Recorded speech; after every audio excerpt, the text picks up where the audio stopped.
Yesterday, I did a little online shopping.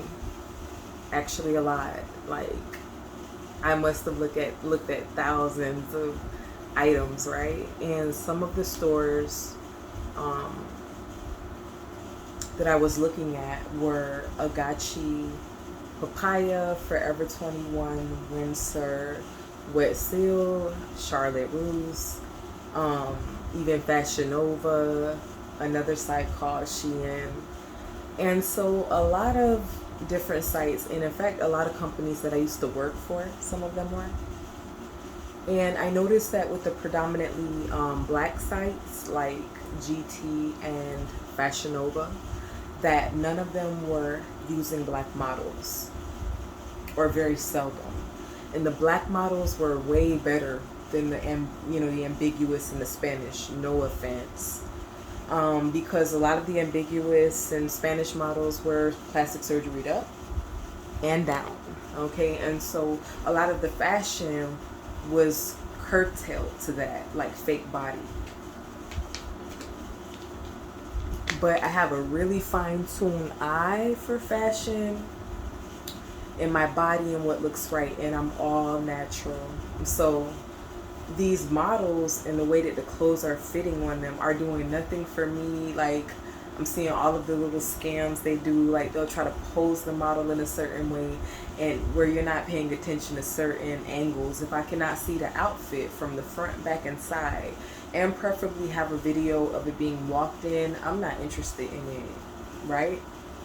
I'm not into being scammed on the online tip. But then on a deeper level, I recognize that white supremacy is something so powerful that it has insinuated itself into every aspect of our lives. Even something like this, for the fact that the hoe and stripping culture is being strictly promoted to black women. Because I noticed it was a variation between the black sites and the white sites. On the white sites, you still had variation, meaning sexy, but then school clothes and some work clothes, and models still with natural bodies, versus the black sites that were using no black models, all fake bodies, all cheap stripper-esque, trashy, tacky clothing that no classy woman, and then all of it was that, and no matter how they tried to break it up by category, tops, bottoms, dresses, it was all trashy, slutty wear, haute couture. And so it's nothing, which is nothing wrong with, and I like sometime, but why just that? And so out of thousands of items, I was only able to find 2 dresses. Okay, now to sideline and just pause that topic for a moment, because it does tie right into what I'm going to follow, which is the topic that follows next, is social media, white supremacy, racism, sexism, classism, colorism. It's all in line, corresponding. A lot of the times I look at my page, I look at myself, and I said that my numbers would be so much more elevated were I another race. Just strictly speaking facts. If I were to imagine any other race, but most imperative someone white, my body type, my mind, my style, I just know that I would have flourished and been so much more evolved and advanced within the time that I put into this. And that's not to make what I've accomplished, like, to take that for granted either. I appreciate every aspect. I wouldn't care if I had 2 followers. Those are 2 that I didn't have before. But at the same time, just the variation in the aspect of to contrast that, and know that. And in how many ways in our lives does this go on? Now, I'll bring a very direct example, because that's what I'm all about in any topic I bring up, like tying it into real life.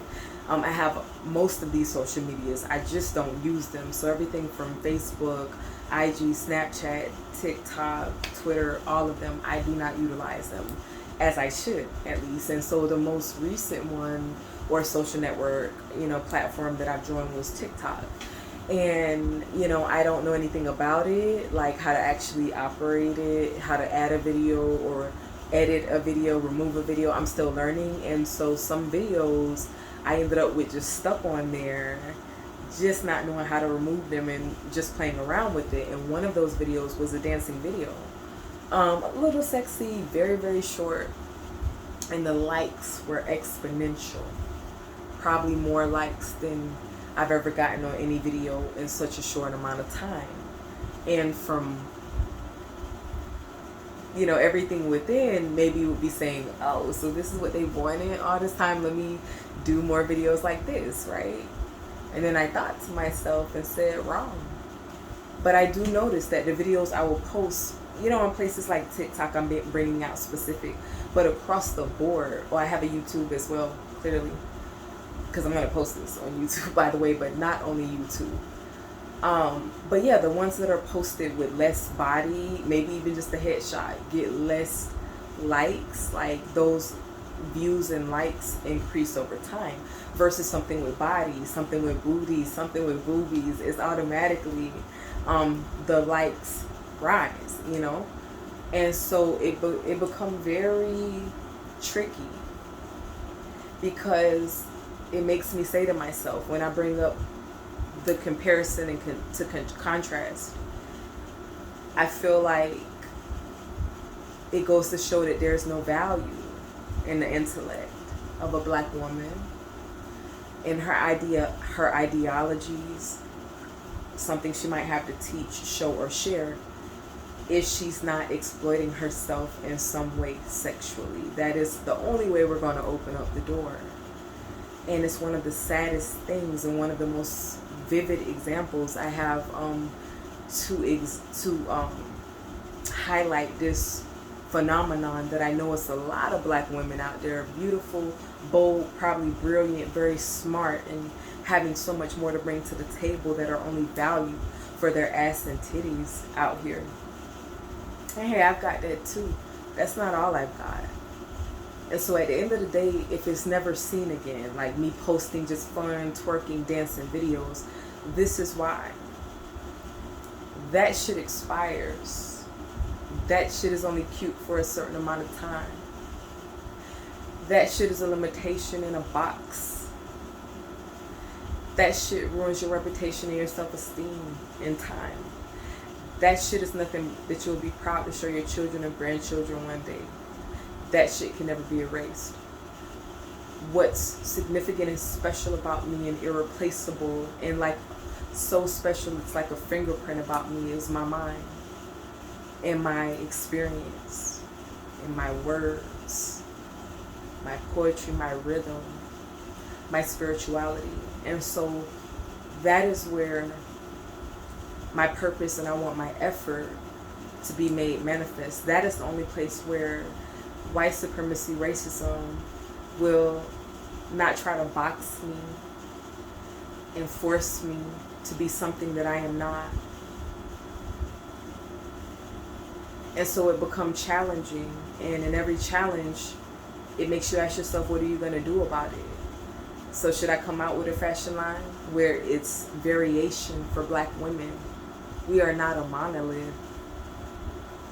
Should I come out with an app and a website where we can be accredited for our gifts then stolen from?